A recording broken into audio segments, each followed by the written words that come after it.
Saudara-saudari yang terkasih, selamat pagi berkah dalam. Sudah kita memberi senyum hari ini, Senin 14 Februari 2022. Salam sukacita untuk kita semua. Hari ini peringatan Santo Cyrillus Pertapa dan juga Methodius, seorang uskup. Mari kita awali permenungan kita dengan tanda kemenangan Kristus. Dalam nama Bapa, Putra, dan Roh Kudus. Amin.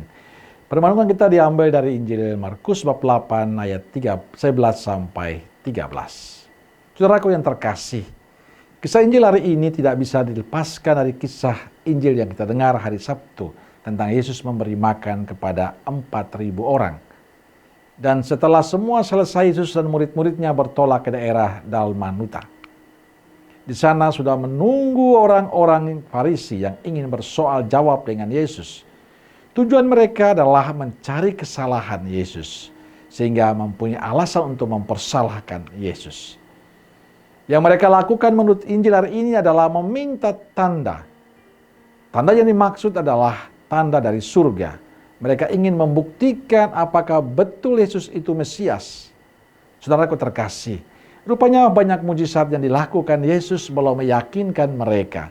Banyak orang sakit disembuhkan, banyak orang tuli mendengar, banyak orang buta melihat, yang gagah bisa berbicara, yang lapar diberi makan.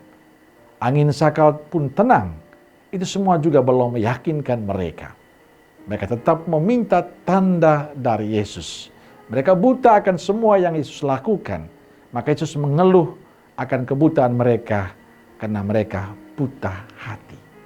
Karena itu Yesus meninggalkan mereka. Yesus tidak menanggapi permintaan mereka. Sebab sekalipun Yesus melakukan tanda, membuat mujizat, mereka tetap tidak percaya. Sebab tujuan mereka hanya mencari kesalahan Yesus. Saudaraku terkasih, kisah Injil hari ini adalah kisah kehidupan kita. Banyak tanda dan mujizat yang kita terima dari Tuhan, yang Tuhan berikan kepada kita. Banyak berkat yang Tuhan berikan.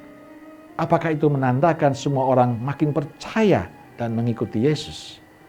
Nyatanya tidak.